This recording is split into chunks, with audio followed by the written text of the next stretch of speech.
That is just one of the many ironies. We're now getting our information here in the U.S. from the Russian official photographer. Joe, thank you very much.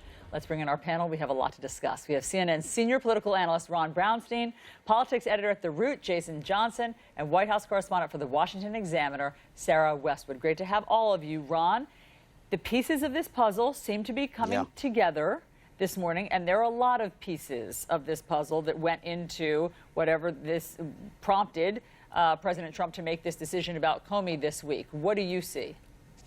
Well, look, I think the more evidence we have, the more clear it was that the only thing that is really relevant here is that the president fired the senior law enforcement official leading the investigation into the conduct of his campaign in 2016 and whether it colluded with the Russians in their efforts to destabilize the U.S. election, and everything else is noise. I mean, that is ultimately what happened, and I think you have to see this as part of a pattern we have talked about before. It goes along with the attacks on the fake news, on so-called judges who rule against him, on members of Congress who vote against him. I mean, there's a president who simply is systematically committed to delegitimizing and undermining any institution that he believes can check or challenge him. And I think we all know that now, and all of the members of Congress know that now with this decision. And really the only question is, how does the political system respond? Does it have the will to defend the traditional checks and balances that have constrained the arbitrary exercise of presidential power? That is the question.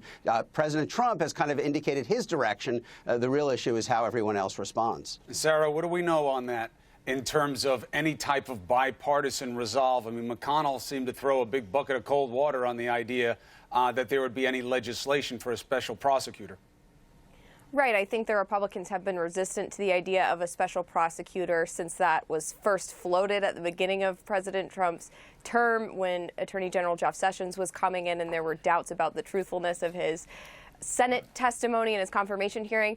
And unless another shoe drops in terms of evidence or developments that implicate more of President Trump's team, I don't think Republicans feel as though they're in a position where they have to support a special prosecutor. At this point, the Trump administration is scrambling to find someone whose law enforcement credentials are unimpeachable, because that's really the only way that they can move on from this controversy, is to nominate someone who is a bipartisan choice, to put Democrats in the position of having to obstruct someone who is well qualified if that's the route they plan to take. Because if they do nominate someone to replace Director Comey that comes from a political background, who has a resume that isn't up to snuff, they're going to face the wrath of Democrats who are already energized heading into the midterms and who view this as one of President Trump's biggest missteps to date. Jason, how do you see it? Like I said, this is how democracy dies, and that's not hyperbole.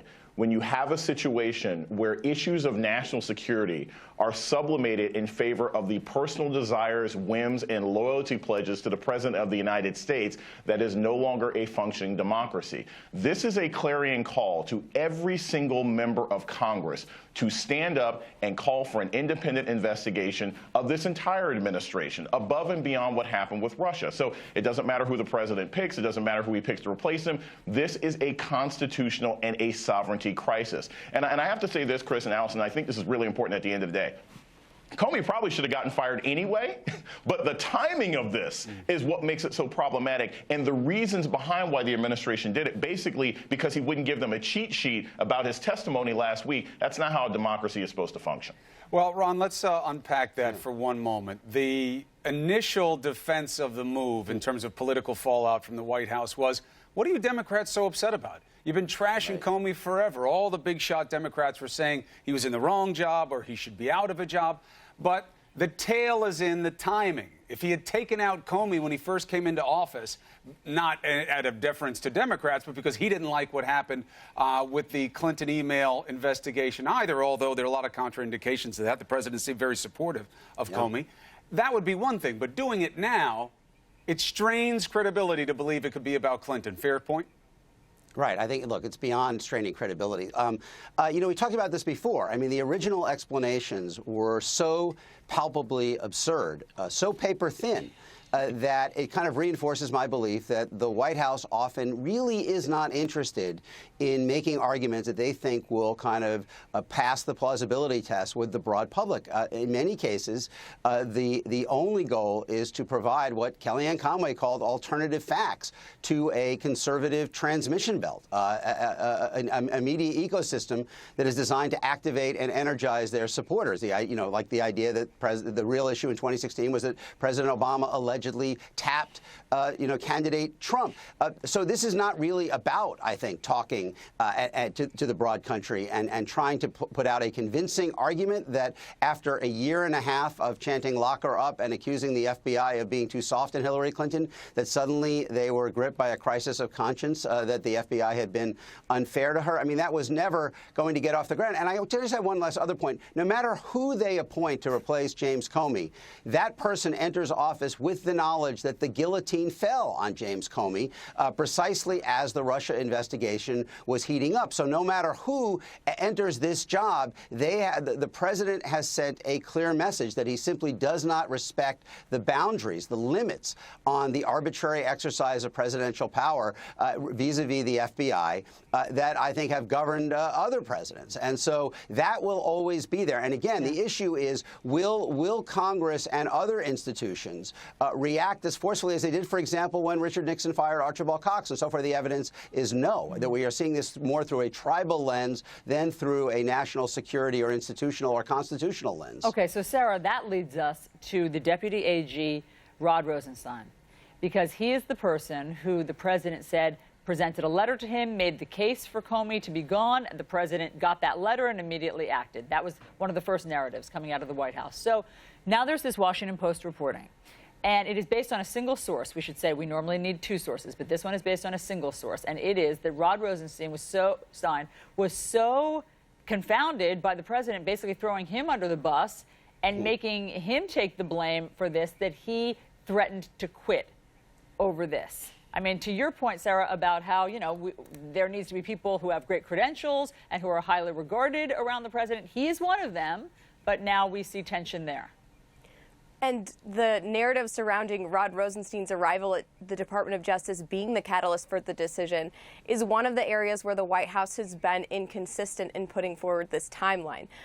The White House came out yesterday and then said that President Trump has been stewing on Comey's performance since Inauguration Day, that he's long been displeased with the FBI director.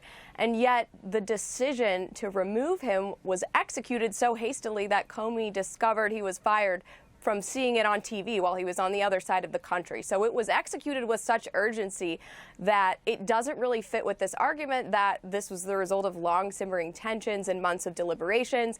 That's a question that the White House hasn't quite answered. But to Ron's point about this being all about stymieing the Russian investigation, what all the reports point to is really that the president was more concerned about FBI Director Comey's public pronunciations about the Russia investigation, less about the internal progression of the Russian investigation. He was unhappy that Comey repeatedly referenced the Russian investigation. He was unhappy that Comey wouldn't publicly speak to the wiretapping allegations. He was unhappy with Comey's public displays of disloyalty or public displays of independence. What he really wanted was that public-facing echoing of the White House narrative that this investigation wasn't serious. Well, Jason, one of the reasons that it might be a brilliant political move for the president to say, bring me legislation for a special prosecutor, is because if he has nothing to fear about the substance of the investigation, and he keeps saying that, and his supporters keep saying, you're not going to find any proof of collusion, we don't care how long you look, then this would be the best political move. Put it in the hands of 3 judges, let them pick the person, let it be independent, sign the legislation, show I did transparency in a way that no president would. Nobody was going to sign this law the way I did. And he would remove himself. But we see no indication of that. And it raises the question of, well, who are you going to believe about any of these matters now? If the FBI is compromised because the director was removed and the new director may be afraid, and the White House came up with this ugly contrivance of trying to get rid of Comey when the reason was obvious and different than the one they offered, whom do you believe? Well, look, no one is going to believe this White House. No one in the administration even believes the story. That's why they keep changing things, and that's why there are reports that the president was so unhappy that no one was out there defending him. This is a uniquely damaging, irresponsible, and petty type of behavior. I mean, literally yesterday you had the Nixon Library trolling President Trump on Twitter saying Nixon didn't fire the head of the FBI. That's how bad this has gotten. So it doesn't matter who he picks, but Chris, I think the larger problem here, and we saw this with the intelligence agencies last fall, with Trump attacking them, and now going after the FBI, these are career civil servants. These are people who are dedicated to the United States. If he was angry about Comey for not stopping leaks before, he just needs to wake up tomorrow morning, because the leaks are going to be coming fast and furious for the next couple of weeks, as people in the FBI feel like, well, look, if you're not going to respect the job we're going to do, I guess we're going to have to take it to the press. All right, we need to And talk can I just about add- what Congress is going to do. Hold that thought, Ron, because we're going to come Okay. back and talk about all of that. All right.